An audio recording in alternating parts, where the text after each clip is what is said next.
What's shaking, my friends? Welcome back to the channel. My name is Shay, and today we're here to talk about the dumpster fire that was April. So in the month of April, I was coming off a month of March where I read 17 books. I was on a high. I felt like I could do anything. And then when April come, it said, nope, sorry, don't think so. So I didn't wind up reading that much in the month of April because I got into a slump.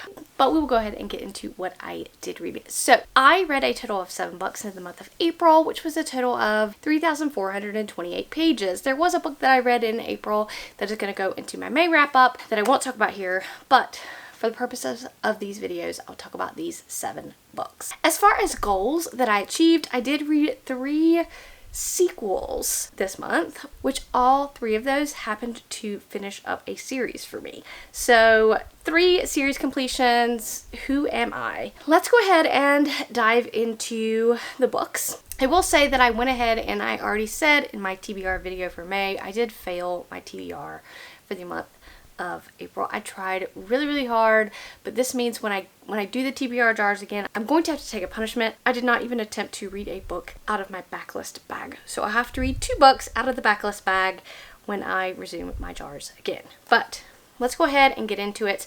I did DNF 2 books this month. The first one being Beyond Redemption by Michael Fletcher. I did vlog this book, and so there is my detailed thoughts will be in that vlog. I will link it up here in the cards. This book is a very grimdark fantasy. So it was traditionally published. The first book was traditionally published, and then because it didn't get a lot of traction, the subsequent books in the series, the 2 books following that, are self-published. And I have a lot of Michael Fletcher's books that I want to read, that I still want to read. This one just didn't work for me. So this is a very grim, dark fantasy novel. I do think it was very complex.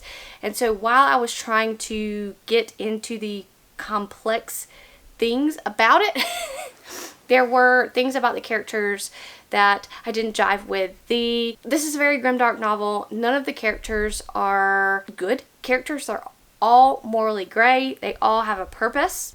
And I just didn't like, I can get down with characters I'm not supposed to like, but some of them have to be redeemable.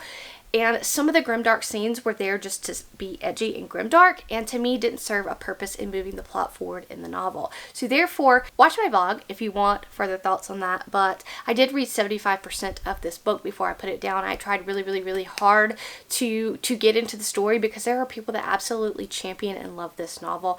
It just wasn't for me. The second book that I DNF'd is going to be a shocker for a lot of people, and that is going to be Daughter of No Worlds by Carissa Broadbent. Now, I've heard a lot of praise for this series, but this fell into the fact that I don't enjoy these types of fantasy romance. If I'm going to read a fantasy romance that's supposed to be half romance and half fantasy, I want both parts to be equally good. If you're gonna let fantasy shine, I want the romance to be good as well. If you're gonna let the romance shine, I want the fantasy parts to be good as well. And I didn't get that in this novel. So in this novel, the issues that I had with this was, number 1, our main characters, the coupling there, I didn't like. And I think a lot of it may have to do with the audiobook because the main character just sounded grumpy every time he spoke. But then they wound up like quickly turning ship and him being good and falling in love immediately, and that is not the kind of book that I like. I don't like insta-love, which I feel like it wasn't the case in the story, but the way that time passed in the story, it was just you were told, hey, a lot of time has passed, and I don't like that. I like to see my relationship build. I like to see everything shaping up myself, and when that is just told and not shown, I don't get that relationship build up that I liked. And so I wound up DNFing this book at about 50% in. Now to get into the books that I did finish. I did reread 2 books this month, and I don't normally reread. It's not a thing that I usually do, but I was in a slump and I knew I had to get out of it by some way, and these 2 books are my comfort reads. I read them, you know, usually back to back every couple of years or so. This is my 3rd reread through these books, and it's very characteristic of me to do this, but the first reread of the month was The Wall of Winnipeg and Me by Mariana Zapata. I love Mariana Zapata. She is the queen of slow burn.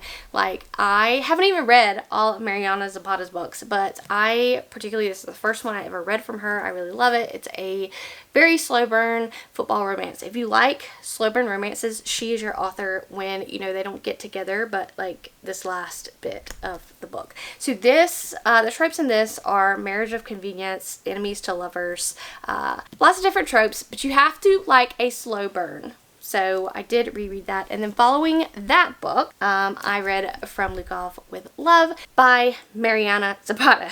Again, it's not as hefty of a one as the football romance that I just talked about, but this is an ice hockey enemies to lovers story where, you know, again, they're getting together like right here at the end of the story. Love her and want to pick up more of her books in the future. Now I'm going to go into the 5 books that I have ranked because they weren't rereads. These were new to me books. Starting out with at number 5, we're gonna go with Disciples of Chaos by M.K. Lobb. This is the second book in the series that starts with Seven Faceless Saints. I enjoyed the series for what it was. It's a fantasy romance, but I do think a lot of the times the fantasy shines in these novels as well as the romance, so I think it is a good kind of YA story for that. I liked the conclusion. I didn't love it. Overall, I gave it 3 stars. Coming in at number 4 is another series conclusion, and that's going to be Destroy the Day by Bridget Kemmerer. This is the end of the series that starts with Defy the Night, which I loved. Defy the Night. I was kind of a little bit lukewarm in the second book in the series, and then this third book in the series I was kind of pepped back up and I gave it 4 stars. I do think that the ending was appropriate, and this follows kind of a world where there is this poison. And in the beginning, the first book starts out with our main character. She is basically this vigilante who goes around and carries the antidote to this poison to the villagers who can't afford the antidote. And so the king and all of them are looking down upon the vigilante. Some things occur, some things ensue, and it goes from there. And I really, really enjoyed this series. Coming in at number 3 is The Ashes and the Starker's King by Miss Carissa Broadbent. This is going to be, I don't know how many duologies are going to be in the overall series in this world, but there are 2 books in this particular, following this particular couple. It wrapped up very nicely. I did enjoy this one. I can't really recall whether I liked the first one or the second one better. I think I liked them about equally the same. When I sit with this book, I think I want to give it 3 stars. I liked the series. I didn't love the series as much as everybody else seems to want. I felt like our main character was a little bit childish. I also feel like a lot of things were shown and not told as the other series in Carissa Broadbent was to me, but kudos to you if you love the series. I think I will continue on when the next book is released, following a different couple. Coming in at number 2 is going to be Murder at Spinel Manor, which I read for Spippo 9, or self-published fantasy blog off number 9. This actually wound up winning Spippo 9, so congratulations to Morgan Stang. I also have a Spippo 9 blog, which I'll leave up in the cards somewhere where you can hear my in-depth thoughts on this. I ended up really loving this. This is a steampunk fantasy murder mystery with some horror elements into it, and I really just enjoyed the genre blend of this. I am a mystery thriller fan, I'm a fantasy fan, I'm a horror fan, I'm all of that, so this was just my perfect book for me. I don't want to give away anything in the story. I really think that what made this book stand out for me is the fact that I went in completely blind, didn't know the synopsis, didn't know anything, and that really, I was just gasping at my seat. There was a cliffhanger at every chapter. I really, really loved this one, and I hope to carry on with the sequel soon. And the number 1 book I read was another book I talked about in my Spippo 9 blog, which I will link up in the cards. This is going to be The Last Ranger by J.D.L. Rosell. I loved it. I loved it. I loved it. I love J.D.L. Rosell's writing. I could not be happier with this book. This starts the series of The Titan Wilds. I immediately went and purchased this book as well as a sequel, and I'm very, very happy that I now have them in my possession and I can start them sometime soon. But this book is following our main character, who is a ranger of the Titan Wilds. She is responsible for keeping everybody safe from these beasts that are in this forest and kind of keeping everybody safe from the forest itself. There's a lot of things at play. There's a lot of politics at play. And one day when she comes back, her whole entire village has been murdered, and so she is on a quest for revenge to figure out who murdered her clan of rangers, and we get to see her growth arc.